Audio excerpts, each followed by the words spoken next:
मैं बहुत गरीब लड़की थी। हमारे पास खाने को भी पैसे ना होते थे। हमारा बाप मर चुका था और भाई कोई नहीं था। बहनों की शादी के लिए 1 लाख रुपए की जरूरत थी। माँ ने कहा कि बहनों को जहेज ना दिया तो रिश्ता टूट जाएगा। जहाँ मैं नौकरी करती थी वहाँ 4 लड़कों ने मुझे रात गुजारने के लिए 1 लाख की ऑफर की। मैं वहाँ चली गई। जब चारों लड़कों ने मेरे जिस्म की हिविस पूरी कर ली तो उनका 5वां दोस्त भी आ गया। जैसे ही कमरे में आया तो उसे देखकर मेरी चीखें निकल गई, क्योंकि हालात इंसान को वो सब कुछ करने पर मजबूर कर देते हैं जिसके बारे में इंसान ने कभी सोचा भी नहीं होता। या यूं कहिए कि कभी कभी जरूरत से ज्यादा ख्वाहिशात इंसान को खत्म कर देती हैं। और मैं भी ना तमाम होने वाली ख्वाहिशात के सफर पर निकल पड़ी थी। मैं रात 1 बजे से इस छोटे से कमरे में बिस्तर पर पड़ी हुई थी और एक के बाद एक और दूसरे लड़के ने भी मुझे नोच डाला था। दर्द अपनी इंतहा पर था, लेकिन ये सब कुछ मैंने अपनी मर्जी से कबूल किया था। ना ही मुझे अपने लिबास का होश था और ना ही जिस्म में उठने वाली ठेसों का। 2 ही लड़कों ने मेरा हाल ऐसा कर दिया था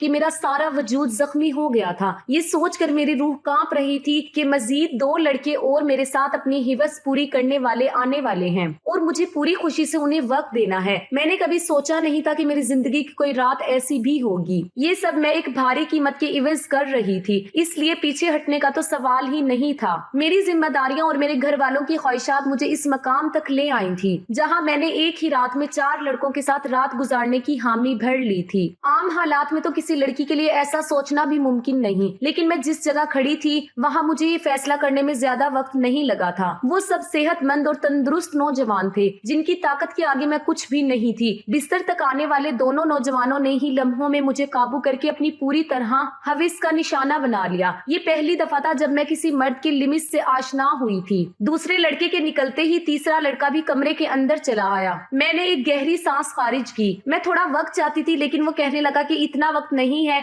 बाहर उसके और भी दोस्त इंतजार में बैठे हैं। उसकी बात सुनकर मेरी आंखों से आंसू बह निकले। वो फौरन ही मेरे पास चला आया और मेरे आंसुओं को नजरअंदाज करता अपनी शिद्दतें मुझ पर बिखेरने लगा। मेरे वजूद में बर्दाश्त की सिकत खत्म हो रही थी। मैं बार बार उसे खुद से दूर करने की कोशिश करती, लेकिन वो इतना ही मुझ पर हावी होने लगता। ऐसा लग रहा था जैसे उसे उस खेल में मजा आ रहा हो। मेरे धक्का देने पर वो पहले से भी ज्यादा जोश से मेरे करीब आता, इसलिए अब मैं उसे रोकने की गलती नहीं कर रही थी और खामोशी से खुद पर गुजरने वाली इस कयामत को बर्दाश्त कर रही थी। 1 घंटे तक वो अपनी प्यास बुझाता रहा और जाते जाते उसने अपने दांतों के निशान मेरी गर्दन पर छोड़ दिए और कहने लगा कि अगर इसे दोबारा मौका मिला तो वो मेरे साथ दोबारा वक्त जरूर गुजारेगा। उसके जाने के बाद मैंने एक निगाह अपने वजूद पर डाली तो मैं कांप गई। जिस्म का कोई हिस्सा ऐसा नहीं था जहां जख्म मौजूद ना हो। तीसरे नौजवान ने तो हद से ज्यादा मुझे जख्मी कर दिया था। जगह जगह उसके दांतों के निशान पेवस्त थे। मजीद 2 लड़कों ने भी 1 घंटा मुझे इसी तरह अपनी हविस का निशाना बनाए रखा।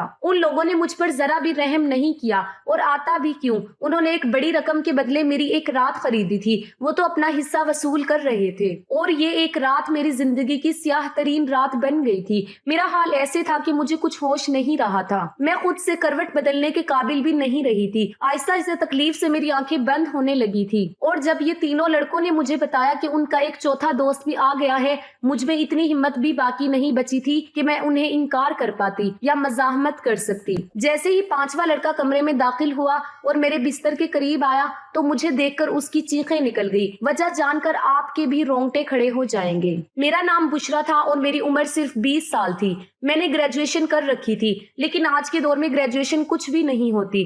लोग मास्टर्स करके भी डिग्रियां हाथों में लिए सड़कों की धूल समेट रहे होते हैं। इस बात का सही तरीके से अंदाजा मुझे इस वक्त हुआ जब मैं नौकरी की तलाश के लिए निकली। हर कंपनी के आगे नौजवानों की एक बड़ी सी लाइन सी लगी होती जो अपनी बारी के मुंतजिर होते। ऐसे में मुझ जैसी लड़की की नौकरी कहाँ हो सकती थी, जिसके पास ना ही तजर्बा था और ना ही कोई बड़ी डिग्री। मगर नौकरी ढूंढना मेरे लिए अव्वलीन जरूरत और तरजीह बन चुका था, क्योंकि अब्बा के इंतकाल ने हमारी कमर तोड़ दी थी। अब्बा घर में वाहिद कमाने वाले थे और हम 3 बहनें बिन ब्याही घर में मौजूद थी। मेरी बड़ी बहन ने कोई तालीम हासिल नहीं की थी, इसलिए कमाने की जिम्मेदारी उसकी बजाय मेरे कांधों पर आ गई थी। मैं घर से बाहर निकली तो मेरे होश ठिकाने आ गए। मैं तो बाहर की दुनिया को बहुत आसान समझ रही थी, लेकिन अब मुझे समझ आया था कि अब्बा कितने जितन करके हमारे लिए रोटी कमाते थे। मैं हमेशा ही अब्बा से इस बात पर नाराज रहती थी कि वो हमारी ख्वाहिशात पूरी नहीं करते। मेरी नाराजगी पर अब्बा का चेहरा हमेशा उतर जाता। बड़ी मोहब्बत से मुझे पुकार कर कहते हैं, बुशरा तू फिक्र ना कर, एक दिन तेरे भाग भी जाग उठेंगे। लेकिन मुझे वो दिन अपनी किस्मत में आता नजर नहीं आता था।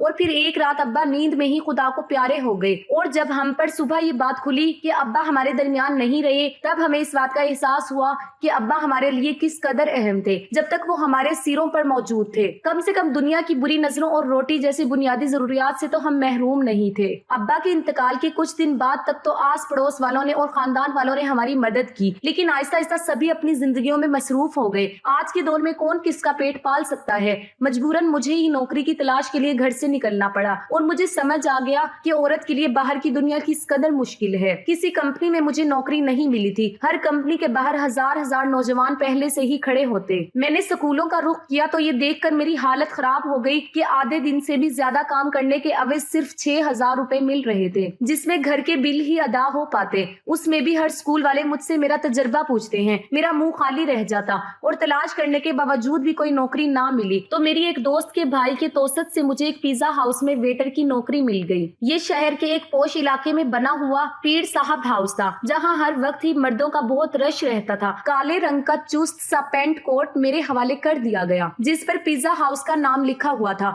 और मुझे अगले दिन से ही नौकरी पर बुला लिया गया। उस नौकरी के बड़े अजीब अजीब से तकाजे थे जो मुझे पूरे करने थे। उन्हें एक मॉडर्न सी लड़की वेटर के नाम पर चाहिए थी, जिसके छोटे छोटे से बाल कांधों पर फैले हुए हों, और वो बहुत सारा मेकअप करके डाइनिंग हॉल में खड़ी हो। मैं यूनिफॉर्म अपने बैग में डालकर घर वापस लौट आई थी। मैं अभी तक फैसला नहीं कर पाई थी कि मुझे ये नौकरी करनी है या नहीं, क्योंकि ये मेरे लिए एक बहुत ही मुश्किल काम था। अब्बा की मौजूदगी में तो कभी बिला जरूरत घर से निकलने की नौबत भी पेश नहीं आई थी, और पिज्जा हाउस में तो इतने सारे मर्दों के दरमियान इतना तंग सा लिबास पहनकर खड़े होना मेरे लिए एक निहायत ही घुटन मरहला था। मगर भूख इंसान सब कुछ करवा लेती है। मैं वहाँ से वापस घर आई तो मेरी माँ दरवाजे पर खड़ी परेशान मुझे देखकर उनकी आंखों में आंसू आने लगे। मैंने अम्मा से कहा कि इद्दत के दिनों में वो दरवाजे तक क्यों चली आई, तो अम्मा रोते हुए कहने लगी कि बेटा बिजली के मीटर वाले आए थे और उन्होंने हमारी बिजली काट दी है। अम्मा की बात सुनकर मेरा दिल थक सा बैठ गया। गर्मी जोरों पर थी और ऐसे में बगैर बिजली के गुजारा करना बहुत ही मुश्किल था। पिछले 3 महीने से हम बिल अदा नहीं कर पाए थे और शायद इसीलिए हमारी बिजली काट दी गई थी। अम्मा के आंसुओं ने मेरे लिए फैसले को बहुत आसान कर दिया था। मैंने अम्मा को गले लगाया और उन्हें बताया कि मुझे एक अच्छी नौकरी की जगह मिल गई है और कल से मुझे नौकरी पर जाना है। अम्मा ने मेरे सर पर हाथ रखकर कहा कि अब तुम ही मेरा बाजू बनो और तुम्हें ही अपनी दोनों बहनों की शादियां भी करनी है। अम्मा ने भारी जिम्मेदारी मेरे कांधे पर डाल दी और मैं सोच रही थी कि मैं ये जिम्मेदारी कैसे निभाऊंगी, लेकिन मुझे ही ये फर्ज निभाना था। अम्मा पूछ रही थी कि मुझे नौकरी कहाँ मिली है, लेकिन मैं उन्हें नहीं बताना चाहती थी कि मुझे कहाँ नौकरी मिली है। इसलिए मैंने अम्मा से कह दिया कि एक बड़ी सी कंपनी में एक अच्छी नौकरी मिल गई है। मेरी नौकरी का वक्त दोपहर 3 से रात 11 बजे तक है, और ये बात मैंने बड़ी मुश्किल से अम्मा को बताई थी। मेरी नौकरी का वक्त जानकर अम्मा हैरत से मेरी तरफ देखने लगी कि ये कौन सी कंपनी है जहाँ दोपहर 3 बजे बुलाया गया है। मैंने झूठ कह दिया कि ये एक मल्टीनेशनल कंपनी है जो 24 घंटे चलती है। उस वक्त हमें पैसों की इतनी जरूरत थी कि अम्मा ने मजीद सवालात करने की बजाय मुझे तरक्की की दुआ दी, और अगली दोपहर 2 बजे ही पिज्जा हाउस के लिए मैं रवाना हो गई। मुझे क्या खबर थी कि यहाँ से मेरी किस्मत मुझे कहाँ ले जाने वाली है। मैंने अपना यूनिफॉर्म पिज्जा हाउस में आकर तब्दील किया। मैनेजर ने मुझे पिज्जा हाउस के दरवाजे के करीब ही खड़ा कर दिया और कहने लगा कि आज तुम्हारा पहला दिन है, इसलिए तुम बाहर आते जाते को अदब से वेलकम करोगी। और साथ ही मुझे डांट कर कहा कि ये कैसे मुंह उठाकर आ गई हो, जाओ पहले मेकअप करो। मैनेजर की बात सुनकर मैं शर्मिंदा हो गई क्योंकि मेरे पास मेकअप नहीं था। वहाँ मौजूद एक दूसरी लड़की से मेकअप से मेरी गहरी सी सुर्खी लगाई। वो बड़ी तेजी से मेरे चेहरे पर अपना हाथ चला रही थी, और उसके बाद जब मैंने आईने में खुद को देखा तो मैं हैरान रह गई। मुझे मालूम था कि मैं खूबसूरत हूँ और मेरा रंग भी बहुत साफ है, लेकिन थोड़े से मेकअप के बाद ही मैं पूरी तरह निखर गई थी। मैं खुद को आईने में देख रही थी, और जब वो लड़की कहने लगी कि ये लोग खूबसूरती देखकर ही तो यहाँ रखते हैं, वरना काम करने को तो बहुत से लोग मिल जाते हैं, मैं जान गई कि ये नौकरी मुझे मेरी काबिलियत की वजह से नहीं बल्कि खूबसूरती की वजह से मिली है। नौकरी का ये पहला दिन मेरे लिए बहुत ही भारी था। मैं 3 बजे से दरवाजे पे खड़ी आने जाने वाले मर्दों और औरतों को वेलकम कह रही थी। यहाँ औरतों की तादाद कम ही आती थी, ज्यादातर मर्द ही आ रहे थे। रात गए तक मेरे पैरों में बहुत ज्यादा दर्द हो चुका था, और अभी मुझे वापस बसों के धक्के खाते हुए घर भी पहुंचना था। 12-1 के करीब मैं घर पहुंची थी। अम्मा मेरे इंतजार में जाग रही थी। मैंने अम्मा के साथ बैठकर खाना खाया और फौरन ही बिस्तर पर लेट गई। मुझे अब्बा की बहुत याद आ रही थी। अब्बा मेरे सबसे ज्यादा नखरे उठाया करते थे, फिर भी मैं हमेशा उनसे किसी किसी न किसी तरह बात पर रूठ जाती थी। पैरों की तकलीफ से तड़पते तड़पते कब मुझे नींद लग गई पता ही नहीं चला। अगले दिन मैं दोपहर के 2 बजे घर से निकल गई। आज मुझे दरवाजे के पास खड़ा नहीं किया गया था, बल्कि एक ऑर्डर लेने का काम दिया गया था। ये काम मुझे थोड़ा सा आसान लगा, क्योंकि कुछ ही देर में अंदाजा हो गया ये काम बिल्कुल भी आसान नहीं है। मैं जिसके पास भी ऑर्डर लेने के लिए जाती, उनमें से अक्सर मर्द मुझे सर से पांव तक देखते और मुस्कुराते, बदले में मुझे भी मुस्कुराहट का तबादला करना पड़ता, क्योंकि ये मेरी नौकरी का तकाजा था। जानबूझकर ऑर्डर देने में काफी वक्त लगाते और कभी कभी तो ऑर्डर देते वक्त इस कदर करीब आ जाते कि मेरा सांस रुकने लगता। ये पिज्जा हाउस मुझ जैसी वेटर्स की वजह से चल रहा था। इस बात का मुझे अच्छी तरह अंदाजा हो गया था कि यहाँ आने वाले ज्यादातर मर्द वेटर्स की वजह से ही आते हैं। दिन तेजी से गुजर रहे थे और मुझे यहाँ नौकरी करते करते महीना हो गया था। इस एक महीने में काफी कुछ ऐसा हुआ जो मेरे लिए बहुत ही अजीब था। मर्दों की अजीब अजीब निगाहें, ऑर्डर देने के बहाने करीब आना और मायने खेज जुमलों का तबादला। लेकिन इस नौकरी की सबसे अच्छी बात यह थी कि तनख्वाह से हटकर इस एक महीने में टिप के काफी पैसे जमा हो गए थे। मैंने उन्हीं पैसों से बिजली का बिल अदा कर दिया। आहिस्ता आहिस्ता मैं पिज्जा हाउस के माहौल की आदी होती जा रही थी। 4 लड़के रोज ही शाम के वक्त पिज्जा हाउस आते और सबसे आखिर वाली टेबल पर बैठ जाते। वो टेबल मेरे हिस्से में थी और रोजाना मैं ही उनके पास ऑर्डर लेने के लिए जाती थी। वो चारों ही 24-25 साल के नौजवान थे जो मुझे गहरी निगाहों से देखा करते थे। आज भी मैं उनके पास ऑर्डर लेने के लिए गई तो उनमें से एक पूछने लगा, तुम यहाँ बहुत मजबूरी में नौकरी करती हो ना? मैंने हाँ कह दिया। उसने फौरन ही अपना कार्ड निकालकर मेरे आगे रखा और कहने लगा, तुम बहुत ही शरीफ लड़की लगती हो, अगर कभी किसी मदद की जरूरत पड़े तो याद कर लेना। बिना सोचे समझे ही मैंने वो कार्ड उठाकर अपने कोट की जेब में रख लिया तो वो मुस्कुरा उठा। उसके बाद ये सिलसिला चल पड़ा। रोज ही मैं उनका ऑर्डर लेने जाती हूँ और उनमें से कोई ना कोई मुझसे कोई सवाल पूछ लेता। रोजाना होने वाली इस मुलाकात की वजह से हमारे दरमियान थोड़ी सी बेतकल्लुफी आ गई थी। दूसरा महीना भी एक पलक झपकते गुजर गया। फिर अम्मा ने एक दिन मुझे बताया कि बड़ी बहन के लिए बहुत अच्छा रिश्ता आया है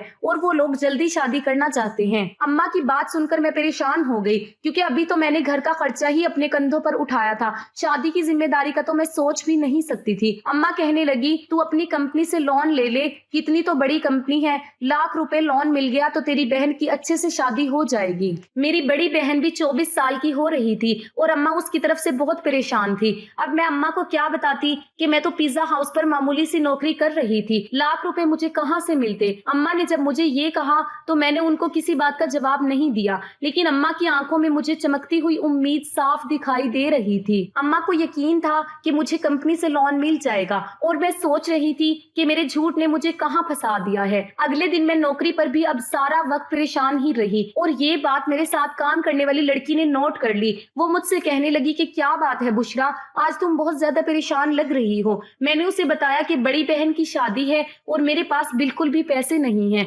मेरी बात सुनकर वो कहने लगी, तो इतना खर्चा करने की क्या जरूरत है, सादगी से रुखसी कर दो। उसकी बात सुनकर मैं सोच में पड़ गई। वो ठीक ही तो कह रही थी, इतना मसला बनाने की क्या जरूरत थी। घर आकर मैंने अम्मा को यही मशवरा दिया कि वो सादगी से बहन की रुखसी कर दे, लेकिन मेरी बात सुनकर वो कहने लगी, हर किसी को हमारे मसाइल का इल्म नहीं है। लड़के वालों ने पहले ही जहेज के नाम पर एक लंबी लिस्ट थमा दी है और अगर मैंने खाली हाथ तेरी बहन को रुखसत कर दिया तो उसके ससुराल वाले सारी जिंदगी उसे बातें सुनाते रहेंगे। अम्मा की बात सुनकर मुझे गुस्सा आ गया। मैंने कहा कि ऐसी जगह बाजी की शादी करने की जरूरत ही क्या है। मेरी बात सुनकर अम्मा नाराज हो गई और कहने लगी, अल्लाह अल्लाह करके तेरी बहन का एक अच्छी जगह से रिश्ता आया है और तू उसमें भी नुक्स निकाल रही है। अगर आज तेरा बाप जिंदा होता तो मुझे तेरी मिन्नत ना करनी पड़ती, वो खुद ही अपनी बेटी के लिए कैसे भी करके रकम जमा कर लेता। अम्मा की आंखों में आंसू आ गए थे और उनकी बात ने मेरा दिल भी दुखा दिया। वो ठीक ही कह रही थी कि अगर अब्बा जिंदा होते तो वो किसी भी तरह पैसे जमा कर लेते। मैंने अम्मा को गले लगाया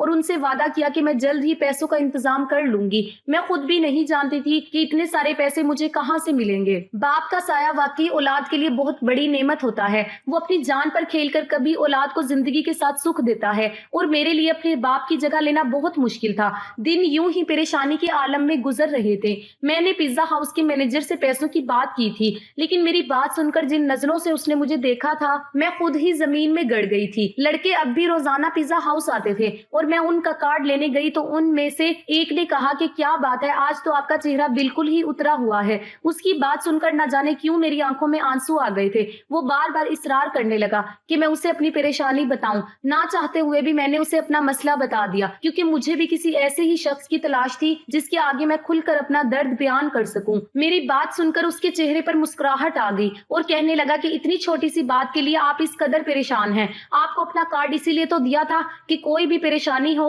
तो आप हमें याद कर लें। मैं हैरत से उनके चेहरे को देखने लगी। मैं ये सोच भी नहीं सकती थी कि वो 4 अजनबी लड़के मुझे पैसे दे सकते हैं, लेकिन उन चारों ने फौरन ही मुझे लाख रुपए की पेशकश कर दी थी।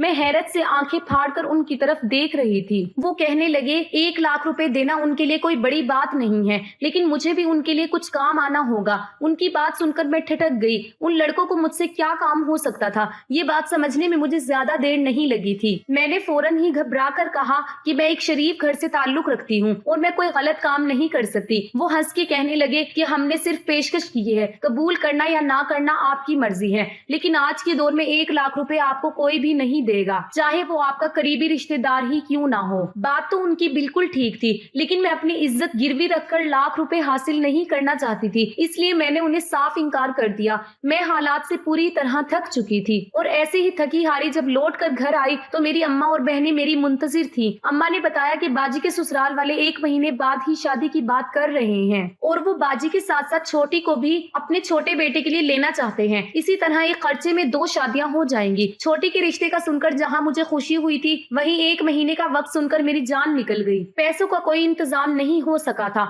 और अम्मा मुझ पर उम्मीद बांधे बैठी थी। मैंने एक नजर अपनी बाजी के चेहरे पर डाली, जहाँ बहुत अरसे बाद मुझे खुशी की रमक नजर आ रही थी। मैं बाजी के ससुराल वालों से मिली थी। वो लोग वाकई बहुत अच्छे थे, लेकिन आज के दौर में साथी और बगैर जहेज की कौन दुल्हन रुखसत करवाता है, वो भी इसी माशरे के अफराद थे। मैं अपनी बहनों की खुशी को हमेशा कायम देखना चाहती थी। मैंने अम्मा से कहा कि आप शादी की तारीख पक्की कर दे, मैं पैसों का इंतजाम कर लूंगी। मेरी बात सुनकर घर में खुशी की लहर दौड़ गई थी, मगर वो लोग इस बात से बेखबर थे कि ये खुशी मेरी जात की बर्बादी के बदले उन्हें हासिल होने वाली है। अगले दिन मैंने उन चारों लड़कों से हामी भर ली। वो मुस्कुराकर कहने लगे, हम जानते थे कि आप जरूर मान जाएंगी। उन चारों ने एक रात के लिए मुझे अपने साथ ले जाने की बात की थी। मैंने अम्मा को बताया कि साल के इख्तिताम की वजह से कंपनी में काम बहुत ज्यादा है, मुझे एक रात कंपनी में ही गुजारनी होगी। कंपनी ने मेरा लोन मंजूर कर लिया है, इसलिए मैं उनकी बात मानने पर मजबूर हूँ। लोन पास होने की बात सुनकर अम्मा इस कदर खुश हो गई कि उन्होंने मुझे रात रुकने की इजाजत भी दे दी और मैं पिज्जा हाउस से छुट्टी लेने के बाद उन चारों लड़कों के साथ चली गई। उन चारों ने मुझे अपनी दरंदी का निशाना बना डाला और जब 5वां लड़का अंदर आया तो मुझे देखकर उसकी चीखें निकल गई, क्योंकि पूरा बिस्तर खून में भरा हुआ था और मैं अपनी जिंदगी की शायद आखिरी सांसें ले रही थी। उसने फौरन ही मुझे अपनी बाजुओं में उठाया और गाड़ी में डालकर छोटे से अस्पताल में ले आया, जहां शायद उसका कोई जानने वाला ही डॉक्टर था। कई घंटे आईसीयू में रहने के बाद मेरी हालत कुछ बेहतर हुई थी, लेकिन मेरा जख्म वजूद मेरी बर्बादी की गवाही दे रहा था। वो लड़का उन चौथों का ही दोस्त था, लेकिन उसके अंदर इंसानियत अभी बाकी थी। उसे मुझ पर रहम आ गया था, वरना शायद मैं इसी बिस्तर पर दम तोड़ जाती। मैंने अम्मा को फोन करके बता दिया था कि मेरी कंपनी से छुट्टी नहीं हुई है। उस लड़के ने अस्पताल का सारा खर्चा खुद उठाया और उसके दोस्तों से लाख रुपए लेकर मुझे दे दिए थे। वो चारों बहुत अमीर कारोबारी लोग के बेटे थे, जो चाहते तो बगैर मुझे बर्बाद किए भी मेरी मदद कर सकते थे। मेरे ठीक होने पर मुझे अस्पताल से छुट्टी मिल गई थी और रकम भी मेरे हाथ आ गई थी, लेकिन अब कुछ भी पहले जैसा नहीं रहा था। उस लड़के ने मुझे अपनी फैक्ट्री में नौकरी की ऑफर कर दी थी और यकीन दिलाया था कि मैं वहाँ इज्जत से नौकरी कर। आज मेरी दोनों बहनों की शादी हो गई थी और मैं उस लड़के की फैक्ट्री में नौकरी कर रही हूँ। एक बात मैं अच्छी तरह जान गई थी कि आज के इस दौर में बगैर गर्ज के मदद करने वाले लोगों की तादाद ना होने के बराबर है। पेशा नौकरी करने वाली लड़कियों को इज्जत की नजर से देखें, क्योंकि वो बहुत ही मजबूरी की हालत में अपने घरों से निकलती हैं, चाहे फिर वो तंग लिबास पहनकर किसी पिज्जा हाउस के दरवाजे पर ही क्यों ना खड़ी हों। तो दोस्तों, ये थी मेरी आज की कहानी। उम्मीद है कि आपको आज की कहानी पसंद आई होगी। कहानी अच्छी लगे तो इसको लाइक जरूर कीजिए, अपने दोस्तों के साथ शेयर कीजिए। अगर आपने अभी तक मेरे चैनल को सब्सक्राइब नहीं किया तो इसको फौरन सब्सक्राइब कर लीजिए, ताकि आपको मेरी हर आने वाली कहानी का नोटिफिकेशन बर वक्त मिल सके।